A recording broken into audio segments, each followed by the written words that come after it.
तर नमस्कार, मी आहे निखिल आणि स्वागत करतो आपलं जॉब माहिती या युट्यूब चॅनलवर. आज आपण बघणार आहोत सीआयएसएफ कॉन्स्टेबल ड्रायव्हरच्या जागा निघून आलेल्या आहेत. तर सीआयएसएफ कॉन्स्टेबल ड्रायव्हरचे जे 2025 ची नवीन नोटिफिकेशन निघालेली आहे, जी की 1124 पदांवर भरती घेतली जाणार आहे. तर याची संपूर्ण जी माहिती आहे तर या व्हिडिओच्या माध्यमातून आपण घेणार आहोत.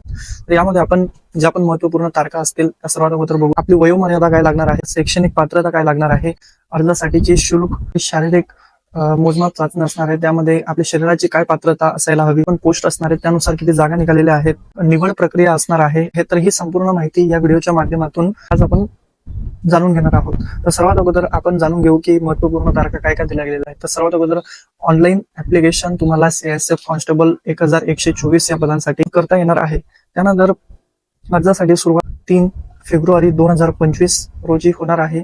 त्याच्यानंतर अर्ज करण्याची जी शेवटची तारीख आहे तर 4 मार्च 2025 आहे. त्याच्यानंतर वयोमर्यादा दिली गेलेली आहे मित्रांनो.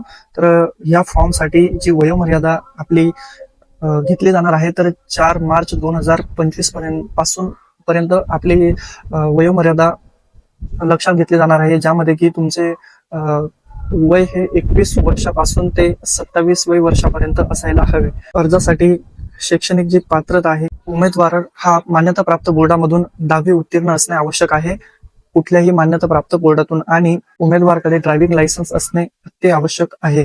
त्याच्यानंतर अर्जासाठी जी फी लागणार आहे मित्रांनो, तर जनरल ईडब्ल्यूएस आणि ओबीसी साठी 100 रुपये फी लागणार आहे, आणि SC ST या कास्टसाठी कुठलीही फी घेतली जाणार नाहीये.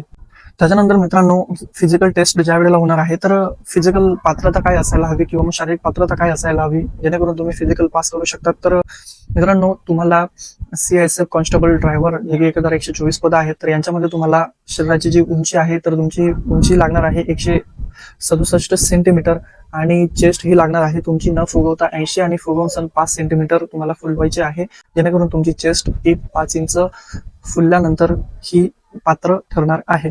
याच्यामध्ये तुम्हाला लांब उडी देखील आहे. 11 फूटची ही लांब उडी असणार आहे, म्हणजेच की डिस्टन्स जंप जिला आपण म्हणतो. त्यानंतर उंच उडी असणार आहे, जी की 3 फूट 6 इंच तुम्हाला पार करावी लागणार आहे. त्याच्यानंतर मित्रांनो, तुमचे धावण्यासाठी 800 मीटर तुम्हाला या नोटिफिकेशन मार्फत सांगितलं गेलेलं आहे, जे की तुम्हाला 3 मिनिटं 15 सेकंदामध्ये कंप्लीट करायचं आहे. कॉन्स्टेबल ड्रायव्हरच्या आणि आपण पदानुसार ज्या पण जागा आहेत म्हणजेच की पोस्ट आहेत तर त्या बघणार आहोत. तर कॉन्स्टेबल ड्रायव्हरच्या 845 जागा निघालेल्या आहेत. तर ड्रायव्हर कम पंप ऑपरेटरच्या 279 या जागा निघालेल्या आहेत. एकूण ज्या टोटल जागा आहेत तर 1124 या टोटल जागा असणार आहेत.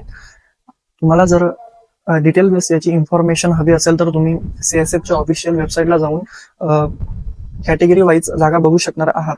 त्याच्यानंतर मित्रांनो, निवड प्रक्रिया ही मुख्यतः 4 टप्प्यांमधून होणार आहे मित्रांनो, ज्यामध्ये की तुमची सर्वात अगोदर होणार आहे फिजिकल, ज्यामध्ये की तुमचे फिजिकल मेजरमेंट असेल. त्याच दिवशी तुमचं जे पण DV असणार आहे म्हणजे डॉक्युमेंट व्हेरिफिकेशन हे देखील होणार आहे, आणि तुम्ही ज्या पोस्टसाठी अप्लाय केलेलं असेल तर त्याची ट्रेल टेस्ट देखील त्याच दिवशी होणार आहे. आणि जे पण उमेदवार फिजिकलमध्ये पात्र झालेले असतील तर त्या उमेदवारांना लेखी परीक्षेला बसता येणार आहे. अन्यथा तुम्ही जर फिजिकल पास झालेला नसाल तर तुम्हाला लेखी परीक्षेला बसता येणार नाही. त्यानंतर दुसरी जी स्टेप आहे तर ही लेखी परीक्षेची असणार आहे. त्यानंतर तिसरे जे तुमचा टप्पा असणार आहे, यामध्ये तुमची मेडिकल होणार आहे, ज्यामध्ये की तुमचं संपूर्ण शरीराचं मेडिकल घेतलं जातं डिटेल बेसमध्ये. आणि मित्रांनो, जी तुमची चौथी स्टेप असणार आहे, यामध्ये तुमचे डॉक्युमेंट व्हेरिफिकेशन असणार आहे, जे की तुमचा डिटेल बेस डॉक्युमेंट व्हेरिफिकेशन असणार आहे. तुमचं जे फिजिकलच्या दिवशी डॉक्युमेंट्स चेक केले जाणार आहे, तुम्ही फॉर्म भरतानाच्या वेळी जे पण डॉक्युमेंट्स दिले गेलेले असतील तर हे संपूर्ण डॉक्युमेंट्स तुमचे त्या दिवशी चेक होणार आहेत. आणि जे पण लास्टला तुमचे 4th जो टप्पा असणार आहे तुमचा चौथा, तर यामध्ये जे तुमचे डॉक्युमेंट्स तपासले जाणार आहेत तर यामध्ये तुम्हाला तुमचे डॉक्युमेंट संपूर्ण सादर करावे लागतील, जे की तुमचे ओरिजिनल डॉक्युमेंट आहे. आणि परीक्षेचं स्वरूप आपण जाणून घेऊ, ज्यामध्ये की तुमची OMR बेस म्हणजेच की गोल करण्याचे जे शीट असते त्यावर किंवा मग संगणकावर तुमची चाचणी घेतली जाईल. यामध्ये मित्रांनो तुम्हाला वस्तुनिष्ठ प्रश्न असणार आहे. यामध्ये 100 गुणांचा पेपर असणार आहे, ज्याला की प्रत्येकी 1 मार्क असणार आहे, आणि 100 प्रश्न विचारले जाणार आहेत.